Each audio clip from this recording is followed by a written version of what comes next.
Ngayon, nandito tayo ngayon sa quiz 3, problem number 2.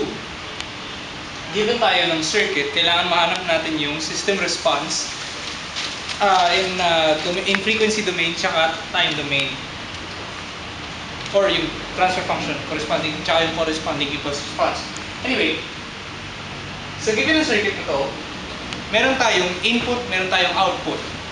Ngayon, yung input at output natin na nagko-correspond sa independent tsaka dependent variables natin respectively. Yung input voltage natin, yung independent variable, yung output voltage natin, yung dependent variable. Kailangan makahanap tayo ng relationship sa kanilang dalawa sa frequency domain para makita natin yung tinatawag na transfer function sa frequency domain. So far, ang pinaka-relationship pa lang natin na makukuha sa gitna ng dalawa is VI is equal to VL plus VO. Ngayon, saan galing yun? Galing yun sa Kirchhoff's voltage law, KVL. Kapag mag-loop tayo ng clockwise dito sa circuit natin, meron tayo potential rise na VI sa left side VI. Magkakaroon tayo ng potential drop across the inductor VL. Tapos magpo-potential drop ulit tayo dito sa resistor, VO. Ngayon, ang VL actually is may express natin as VI minus VO. Tapos si VO naman dito, may express natin as IR. Mamaya makikita natin kung bakit yung ginawa natin. Next, simplify, nakakancel natin si VI, tapos si VO na naman itira. Ngayon, paano si I dito? Kailangan natin na expression para sa kanya. Doon na papasok yung alam nating relationship between voltage ng isang inductor tsaka dun sa current niya. Alam natin na ang VL is actually VI minus VO, di ba? Makukuha ulit natin yun dito. Ngayon, VI minus VO is actually equal to LdI over dt. Yung voltage across an inductor. Or yung conductance niya multiplied sa derivative ng current mo with respect to time. Simplifying, makukuha natin na DI is equal to VI minus VO over L times dt. Integrating further, we have I na lang, which is equal to 1 over L integral of VI dt minus 1 over L integral of VO dt. Etong buong equation na to, ito lang, pwede natin i-substitute dito sa pinaka-function natin.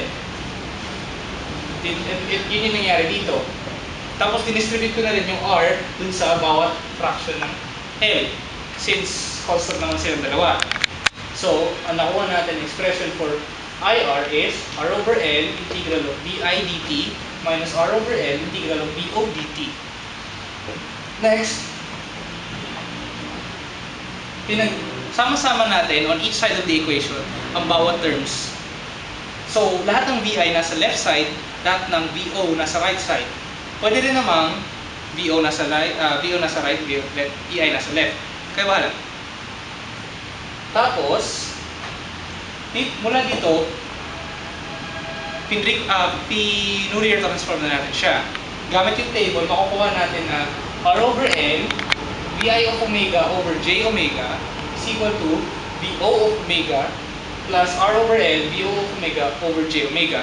Ngayon, kung nagtataka kayo kung saan nanggaling yun, ginamit ko yung property na ang integral na isang function sa time domain, kapag Fourier transform mo,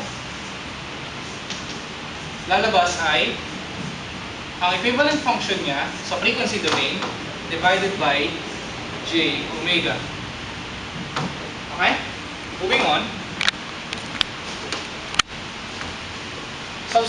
Substituting R and L, we have 5 over J omega is equal to VI of omega is equal to 1 plus 5 over J omega VO of omega.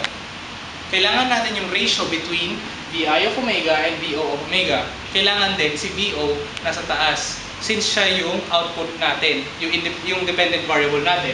At si VI dapat yung nasa ilalim since siya yung independent variable natin. Kumbaga, Y over X. Okay? Ngayon, VO of omega over VI of omega is equal to 5 over j omega plus 5 over j omega. Simplifying further, makukuha natin na VO of omega over VI of omega is equal to 5 over j omega plus 5.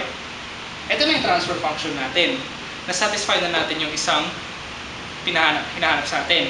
Ang kailangan na natin yung isa pang problem, which is yung impulse response. Para makuha mo yung impulse response, kailangan mo na lang